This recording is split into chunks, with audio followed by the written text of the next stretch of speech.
Hello everyone, in this tutorial we are going to discuss the many-to-many relationship. And in order to understand the many-to-many relationship, let's compare it with the many-to-one relationship, which I made a video about previously, and I will leave a link in the description for that video. And for now, let's see some graphical explanation that will help us understand the many-to-many relationship. So in the many-to-one relationship, we can link multiple objects of a model 1 to one object of a model 2. But each object of a model 1 can be linked to only one object of a model 2 at the time. For example, a post can have multiple comments linked to it, but each comment can be linked to only one post at the time using the many-to-one relationship. While with the many-to-many relationship, we can link multiple objects of model 1 with multiple objects of model 2. An example for that is a school system where you will link students with the modules that they are studying. So to implement the many-to-many relationship in our API, let's create a new app and name it school. And to start, first let's activate the virtual environment.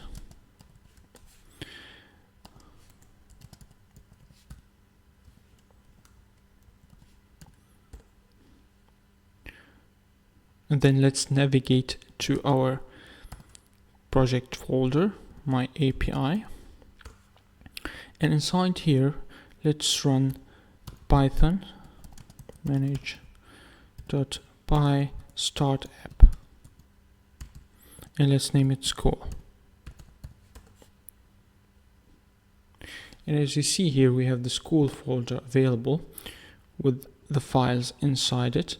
So let's go to models.py, and inside here I want to create two models. First model is modules, which what the students will be studying. So let's name it modules, or you can name it module, it's fine. And inside here I'll have three fields. First one is the module name, so I can say module name, and it's going to be a character field with max length. I think 50 will be okay. And the second one will be the module duration. Okay, so in months, for example, how long this module takes, how much time was allocated to this module.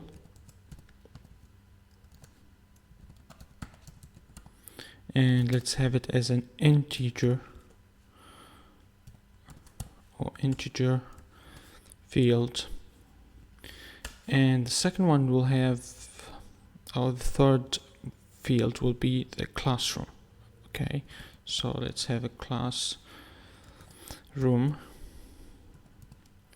and that will be also a number referring to the classroom. And let's return the name of the module. So an str method. Let's return the name. So this is the first model that we need. The second model that I would like to create is student. So let's have it student. You can name it students, whatever. Let's name it students because we already said modules there, so okay, sounds better. And inside here we're gonna have the name, which is the student's name, and be correct field.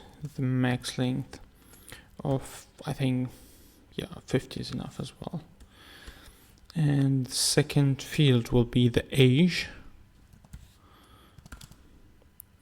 and it's in integer. Third field will be the grade,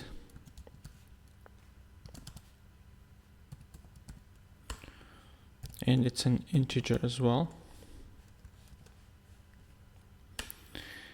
And the last field is the field that we need to use to link the modules model with the students model using the many-to-many relationship. So we can simply say modules equal models dot many-to-many field, and inside here we just specify which model we need to link to, which is the modules. And let's return the name of the student.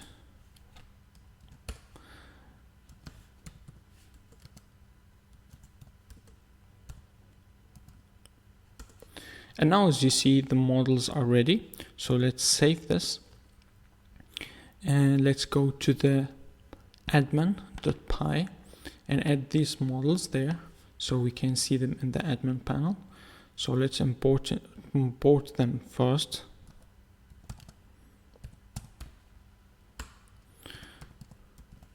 We need to import the modules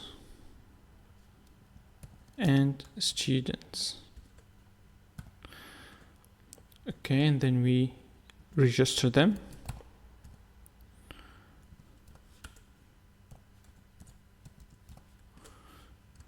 Register the first one, the modules, and then we register the second one to the student. Okay, let's save that. And now let's add the new app that we created to our installed app, so our API can acknowledge that. And let's write here school and save it. And then now we should run the migrations. So Python by make migrations first.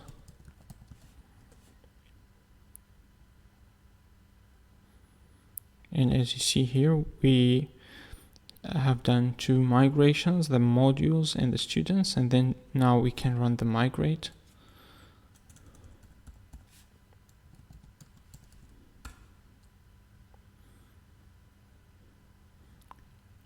And now the migration is done. So in order to see this in our admin panel, let's just run the server now.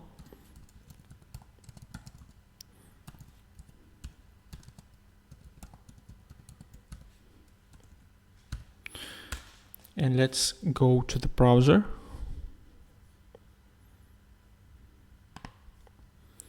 And refresh. And as you see here, we have our app here, the school, and we have the 2 models that we created.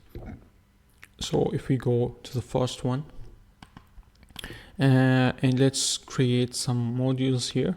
For example, let's start by, for example, math, and let's say 4 months, the duration, classroom number 1, and let's save it. And let's add another one, which is physics, for example, physics, and it's also 4 months, classroom 2, and one more. Let's, for example, add the history, and duration 3 months, for example, and the classroom 4. And now, if we go add a new student to our database, basically we can add the name. Let's say, for example, Alan, and the age is 18, grade 12. And this is the interesting part. As you see here, we have 3 options, which are the modules that we created. And as you remember, in the many-to-one relationship, we used to have here 1 option. Okay, so we could add 1 field only, but in this case, with the many-to-many relationship, I can add all the modules that I've created, link them to the to this particular student. So I can just mark them all using control and choosing one by one, or command if you're using a Mac, and then I can simply save. And if I open this again, I'll see that it's saved, and I have 3 modules linked to this user. And I can add another student, for example. Let me go back to students. I can add another student, for example, Mark, and then age of 17, grade 11, and then I can choose that, for example, Mark is not doing math, is doing history and physics only, and then I can save it. And now I have 2 students with different modules linked to them. And now let's create the necessary files that will allow us to access the school app from a custom endpoints. So let's go back to VS Code, and inside the school app I'm going to create a new folder and name it API. Inside here I'm going to create 3 files. The first one is the serializer .py, and the second one will be views, and the third one will be URLs. And let's start with the serializer.py. And first we need to import the serializer from REST framework. So let's type it out. Serializers. And then we need to import the models from our models.py file. And they are modules,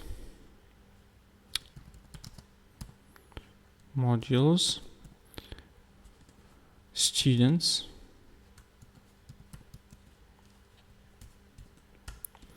and now let's create 2 serializers, one for the modules and one for the students. So let's create a class and name it modules serializer, and it's going to inherit from serializers.model serializer. And inside here let's specify or add the class meta, and let's add the model name, which is modules, and the fields, which are ID, because we need to get the object's ID. And let me check the model. So we have module name, module duration, and classroom. So we need to add that. So here module name, and then module duration, and then classroom. Okay, and let's create second class and it's student serializer, and it's going to take same thing, the model serializer,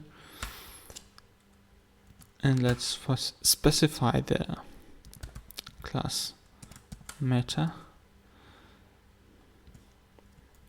the model name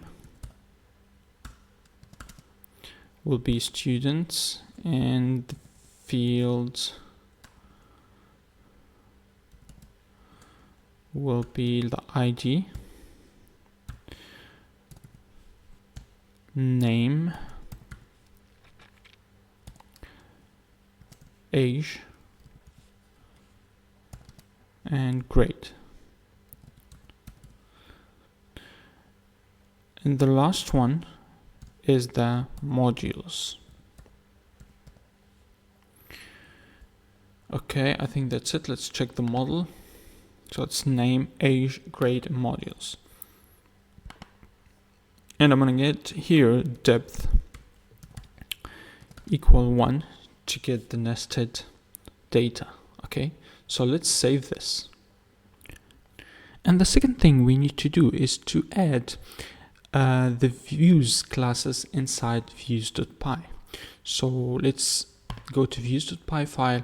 Inside here we need to add two classes. One is for the students and one for the modules, and we will use a model view set. So I'm going to copy paste the code here just to be more efficient and save time, because it's just a simple code.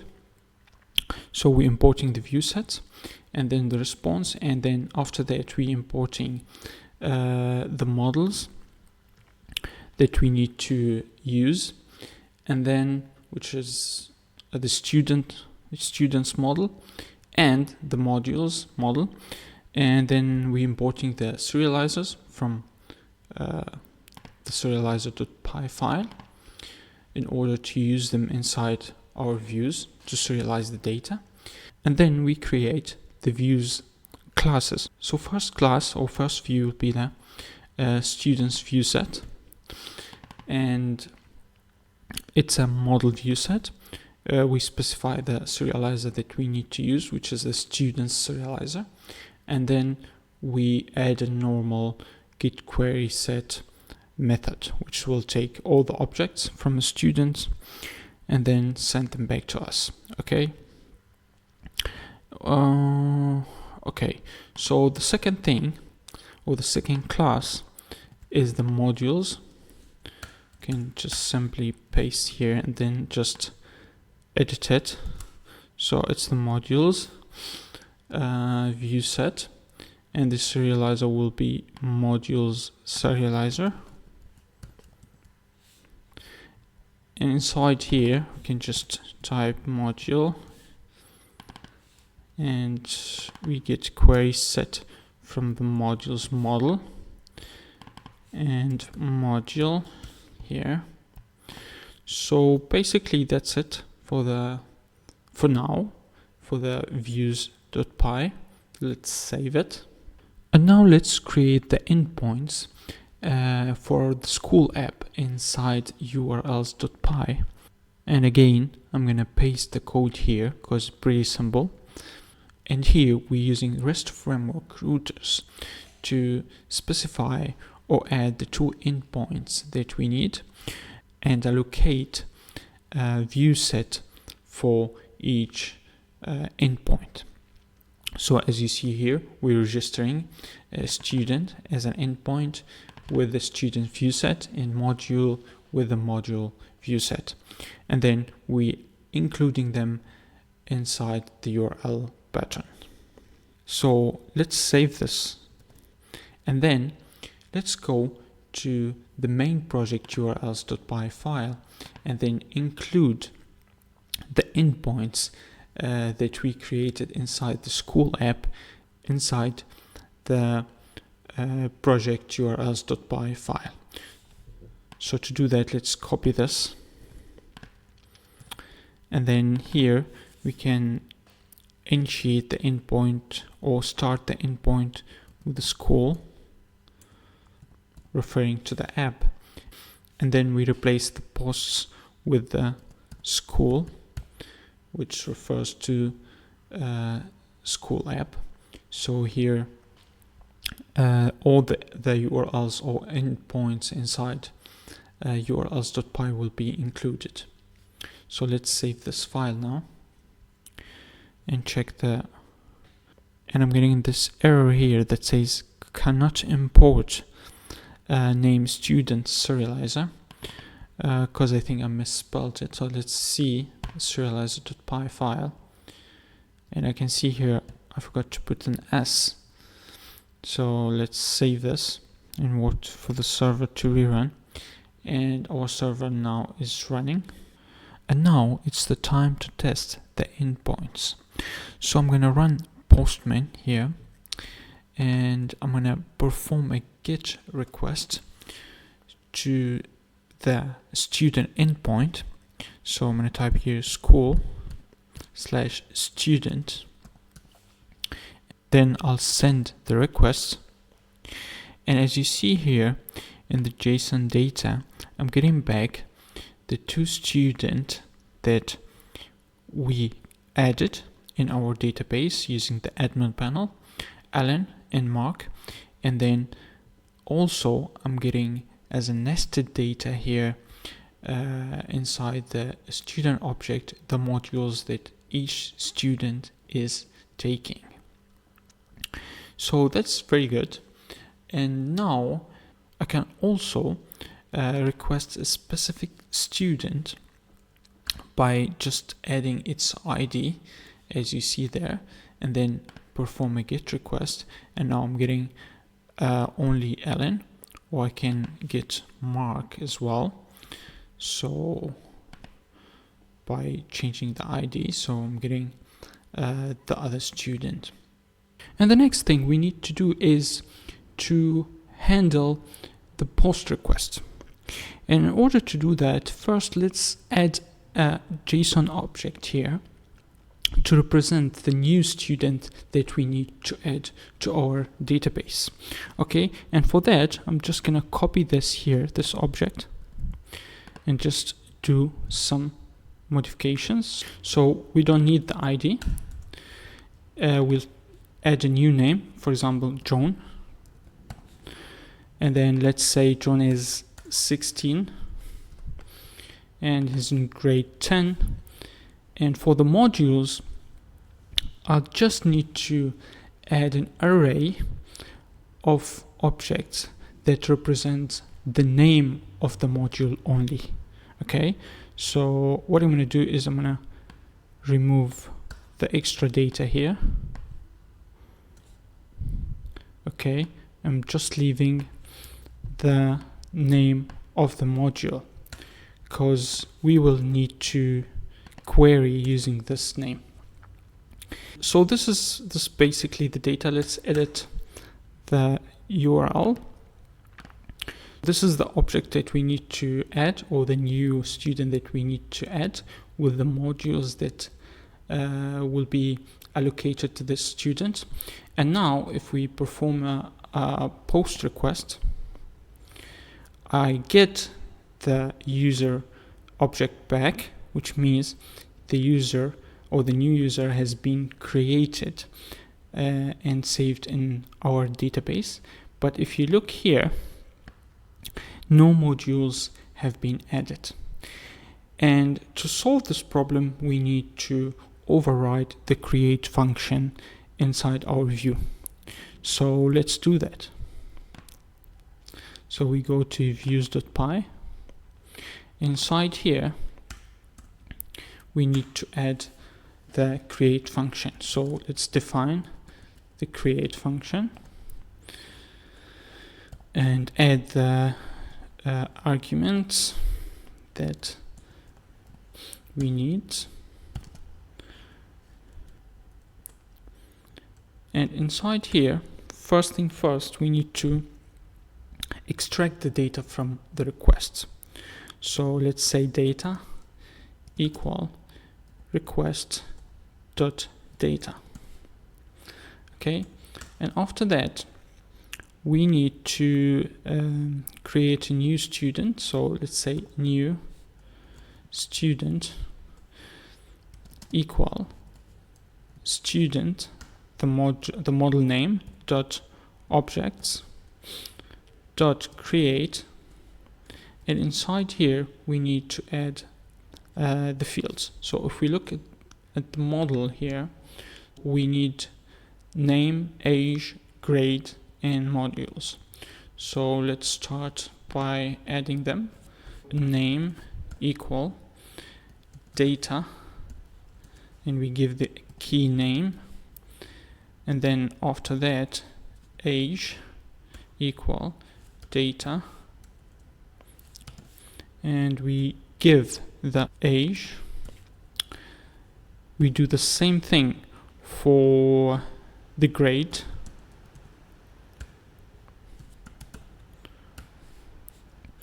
and this will be enough to save the student. So let's do new student dot save. So now that we saved the student, we need to add the modules that we received from our post request to this particular user. And in order to do that, we need to loop through the list or the modules list, and then add each object that's represented by the module name inside this list to this user. So to do that, we say, for example, for module in data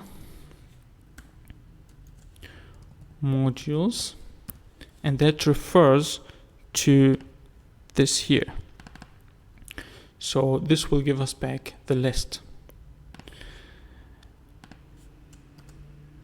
What we'll do now, we'll grab the module object from the database. So we'll say module object, for example, equal modules. Let me just make sure I'm using the right name. Yeah. Okay. So modules dot objects dot get, and inside here we'll use the module name equal module, which is this one, and we'll add the key module name. So what we did is we looped through this list, and for each object inside this list we grabbed the value associated to the module name key. So now, after we get the object, we need to add it to the new student object. So how we do that? We simply say new student dot field modules dot add, and then we add the module object. So this for loop will go through each object inside the module list and add it, add the module object associated to that module name to this new student.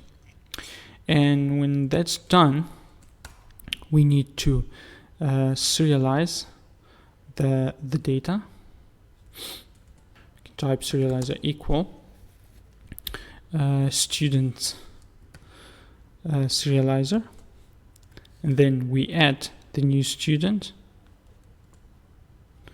and then we send or we return a response